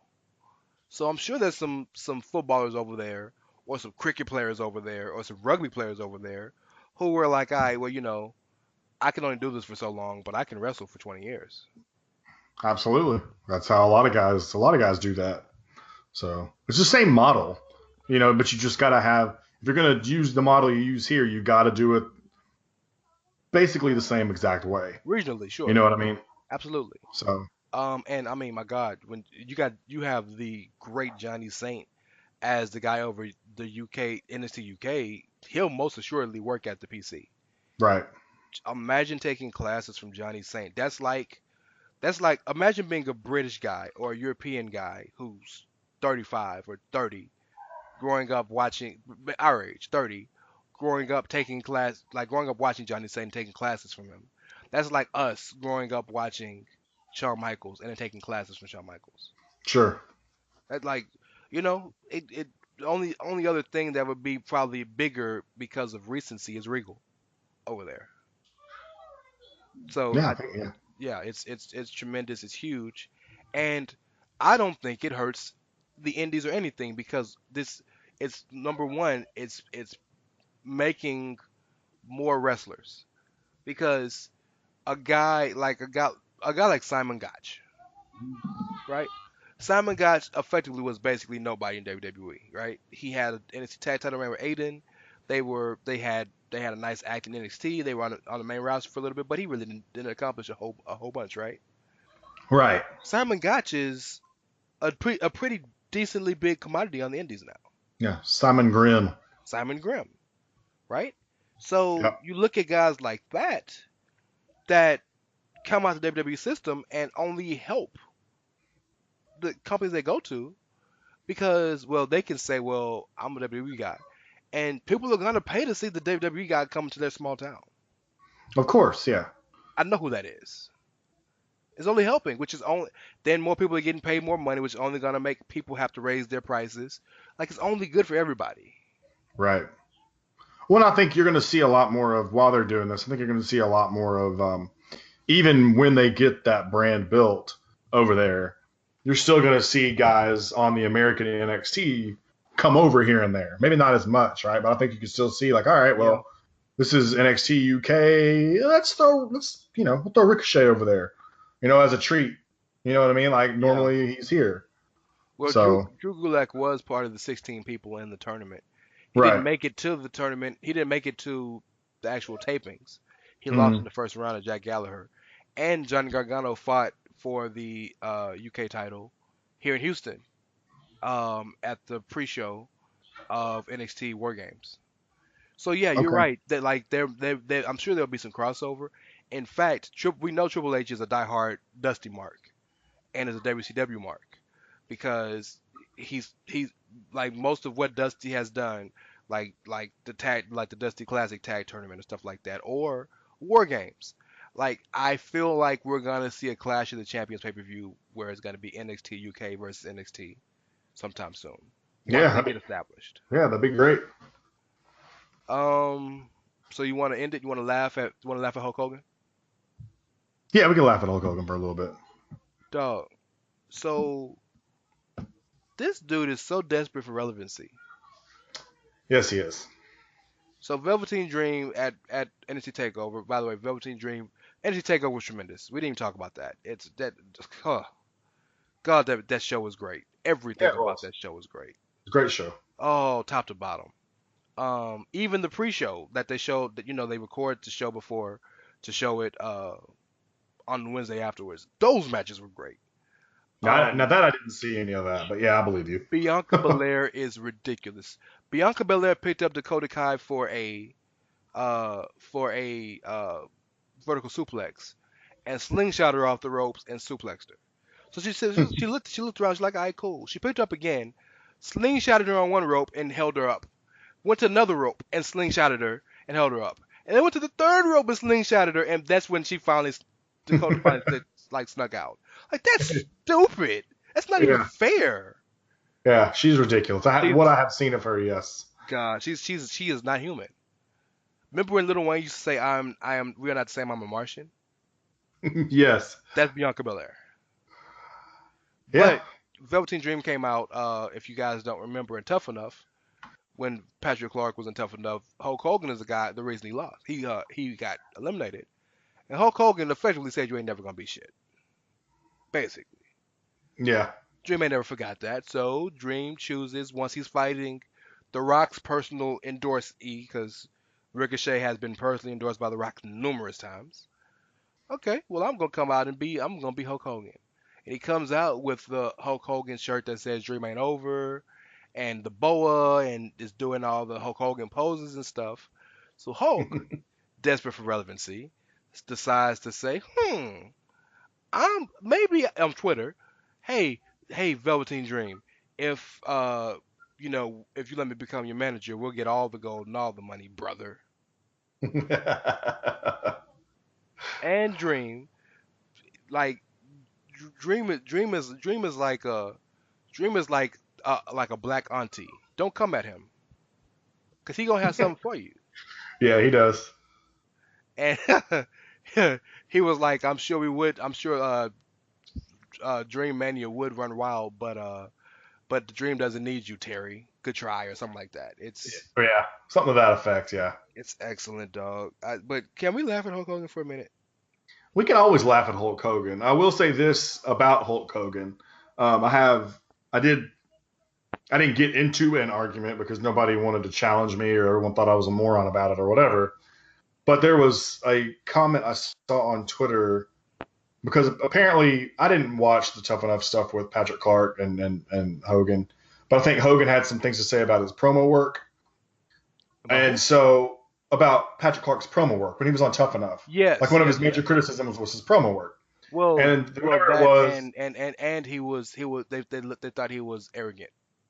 Right. Well, this just centers around the promo because the comment I saw was it's funny that a guy like Hulk Hogan shit on him about his Velveteen about his promo work back then when all he ever did was do the say your prayers, eat your vitamins, blah blah blah. And I was like, right. Well, I did defend him a little bit in that regard because regardless of what you think about Hogan and who he is and how he was and all that stuff, he does kind of have one of the biggest promos of all time in wrestling history. So to say that he doesn't know anything about a promo, meh, right? Hogan? But yeah. Come on. That's what someone actually said that. Like Hogan is only famous because of his promos. Like right, that's what I'm saying. But this is what you like. This you see what I'm dealing with, right? So in a vein, I'm over here defending Hulk Hogan, who I think is a complete doucher, But at the same time, it's like you're saying something ridiculous. Like to act like Hogan doesn't know anything about a promo is so off base. But anyways, yeah. Other than that, we can laugh at it because, it's funny. And I'll be honest with you, I still it would be hilarious to me to envision.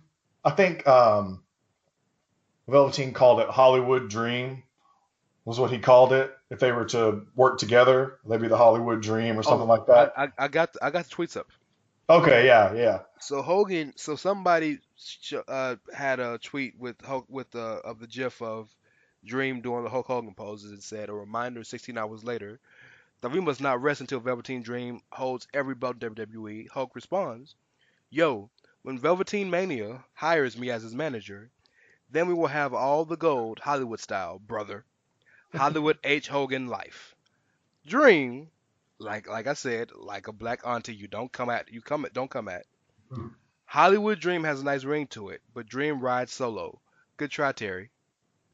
yeah, that's good. I like it, and I think in my head though, it's almost like if Hogan wasn't such a knob like he is, like I would love to see something like that. And in a parallel universe or an alternate universe or whatever, like I would love to see Dream and Hogan running together. Hogan as the manager, back raking people to help Dream get the win, shit like that. I would say this, but if Hogan wasn't a very open racist, yeah, then I would be cool with Hogan doing like the old school thing where somebody would do something big and he'd come out and and blah, blah, blah, blah, and take his shirt off and pose with the guy and kind of put him over that way with Dream. Because at a time that would have made Dream the biggest thing in the world. Definitely, yeah. But Dream's going to be fine without Hulk Hogan. So Dream is fine without Hulk Hogan. Yeah. Yes. Well, I mean, I'm just saying forever. He's probably going to be on. Yes. We'll never. If there's one person in the roster who does not need a manager, it's the Velveteen Dream. Right. And one more thing about that. One more thing that might have gone unnoticed to some and not to others. Dream impersonated two people in that match because he was wearing the Prince Puma tights from Lucha Underground. So let's not forget about that either. Ricochet gave him those tights to wear. Oh yeah, I'm sure. Yeah. So that's, I mean, he was, you got he's pulling double duty on that, as well as trying to do moves and stuff or whatever. But Remember my column, the battle for the crown, King versus Prince. yeah. And by the way, I did have a question about a move Velveteen did that I hadn't actually seen before. It looks like an inverted crossroads almost. I don't know if you know exactly what it is that I'm talking about. Yes. He didn't get it the first time he tried it, but he got it the second time. And I've never seen it before. He's used it in his matches before. It is effectively Bray Wyatt's sister Abigail turned into a DDT. Okay, that's fair. When he was on the Indies, he wrestled the Indies for a while before Tough Enough and after Tough Enough. That was his finish. Okay, I like that move, by the way. Yeah.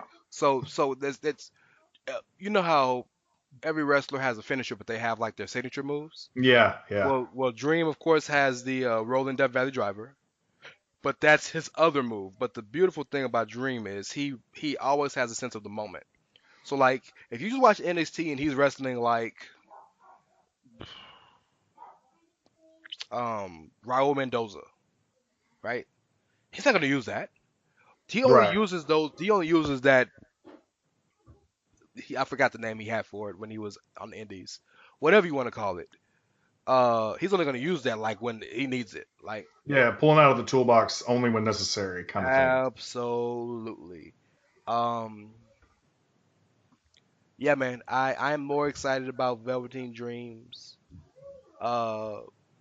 Next 10 years than any other wrestler in the entire wrestling business. I actually would agree with you on that. I think he's got even Cena put him over recently too. Yep. So that's, imagine if you're Ricochet and you're Velveteen Dream and you're over there getting put over by The Rock and John Cena, respectively. I'm saying, and you know how people say that this guy has it? Yeah. Dream has all of it. Yeah, he does, and it's crazy how he managed to pick it up. And the thing is, he's only, 22? 24. Good God. Future's bright for the Dream. It's ridiculous. For the Velveteen Dream. DREAM is. You got anything else you want to talk about, man? No, man, I think that covers it. We kind of ended on a good high note there after a lot of... It was rough at the beginning of the show, man, but we had to get through it. I plan on being here next week. I'm not going anywhere. I am committed to this show. I'm committed to my boy. I might not be as committed to wrestling as I once was, but you know what, man? I'm not gonna let somebody take something from me that I love. I agree, and you'll probably we'll see if we can continuously get you back to where you need to be. We'll keep working on that too. Well, if Johnny Gargano and Tommaso Ciampa keep having matches like they have, I'll be all right. Yeah, no doubt. By the way, I know we don't really have time to talk about it, but Johnny Gargano taking off Tommaso Ciampa taking off Johnny Gargano's wedding ring, looking at it with disdain, spitting on it, and tossing it into the crowd is probably my favorite wrestling moment of the past 15 years. Only thing that will make it better is if when they have their rubber match, which I assume they will, be if Tommaso pulls something Val Venus style on Gargano, and next thing you know is a vignette in the back, and it's Tommaso in the bed, and then Candice rolls over. Oh no! I don't think they'll go that far, but I'm just like a man can have a dream. I think you think it's 1999 again. I know. That's what I'm saying. It's obviously not, but that might be the only thing that could top it. Yeah, no, if it turns out fine the whole time, that's why I took the wedding ring off. If it turns out that Tommaso and Candice been together the whole time, I swear to God, you might as well just call Jerry Springer, dog. Tell them where they can find you, bro. On Twitter at Outsider Curvin, and I do have in the process of working on a little something for the Chair Shot, and when it comes out, I'll let you guys know. I said that last week too, but I'm taking my time with this one because I'm gonna be careful. So, but it's gonna be a column. All I'll say about it is it will be about NXT. So I'm gonna have a column about NXT coming out here pretty soon, and when it comes out, I'll let everybody know. The one WWE product you do not watch. Wonderful. Yeah, well, I watch the takeovers. That's about it. So I don't typically watch NXT that much now, but I have all I need with the takeovers. So, and don't worry, someone will hate it and blast me like they always do, and it's fine. So, not worried about that either. The dream's Uh, still over. Dream is over. Dream's still over. Dream Mania running wild. Yeah. Um, you can find me at It's Ray Cash, REY as in Mysterio, CASH as in dollars. You can find the show at Outsiders Edge SS. I promise you, we are gonna start tweeting from that more. Hmm. This was a tough week. Sure. This was a tough week for both of us, me in Yeah. particular. So yeah, I think we get a pass for this week. Um, you can follow Social Suplex Network on Twitter at Social Suplex, and you can follow the entire network. You can find it anywhere you listen to your podcast: Spotify, Apple Podcasts, Google Play, Stitcher, Podbean, Podcast Addict, everything, everything. Uh, just look up Social Suplex Podcast Network. Don't forget to listen to the shows, Ricky and Clive at Ricky and Clive, Keeping the Strong Style, the New Japan Show at KI Strong Style, One Nation Radio at One Nation Radio with Rich, and our indie podcast, Grown Men Watch This Shit, at Grown Men Pod. I am no longer on World Class Radio, but man, give them a listen. You can follow that show at World Class Daily, and you can follow Jordan at Fox the Podcaster. But yeah, man, listen to that show. It's a good show. He works hard. Um, and yeah, I write for the Chair Shot. The last column I wrote was the burden of proof: wrestling fans versus wrestling professionals, and it's hilarious because I wrote that Sunday morning. And what happened? Some things that made you angry, but that's okay. I'm We're getting like, past it. I woke up at 2:30 in the morning, dog, just with all these ideas, and I literally wrote a 2,000 word column at like 2:30, 3 o'clock in the morning. So I feel 2,000 words. That's a lot for you. that's a lot for me. I normally struggle to get to 1,100. It was Yeah. 2,000. So yeah. Uh, but no, thank you guys for listening. I know if you are a diehard fan and one who is on the other side of a lot of what we say, our show can be hard to listen to sometimes. But we joke a lot and we make a lot of very strong statements. But I hope you know that we're doing it with respect in our hearts. But all we want to do is get you guys to look at things differently. Yeah, Even and like you said last week, we're following our dreams. so, hey, you can't hate on us, right? Yeah, you got to respect it. I was trying to be sincere. You're being a dick. Well, that's what you're gonna get on here. I mean, I'm sorry. That part about me is not changing. Oh Like man, so I know you feel like you gotta like maybe dial it back a little bit well, right now, I'm but I like, don't. I know the perception of me isn't that I'm nice, Right. but God, I'm the nicest dude you'll ever meet, and I know people that normally say that are lying, but like, get to know me. Like, I promise you, like, I don't have an evil bone in my body or a mean spirited bone in my body. Like, don't test me, Right. but but Carl's just a dick. I am. Like, And I love him. here's the best part. I can't do anything about it.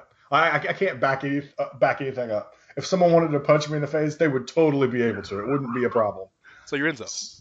Yeah, I'm Enzo. Yeah, man, I'm a keyboard warrior. With That's except he does it in person, but and I'm not Enzo, by the way, yes, because no. there's a lot more connotations that go with that. So let's just roll that one back a little bit. No, man, but we in all seriousness, we appreciate you listening, and we both want you just to make sure you actually get you understand the point of the show, and the point of the show is we want to have fun and entertain and give our opinions, but we want to give you a different perspective on what you listen to. Yeah, And you know what? If you like it, cool. If you hate it, cool. But as my brethren says, we're following our dreams, so you gotta respect it, right? that's right. Thanks for listening.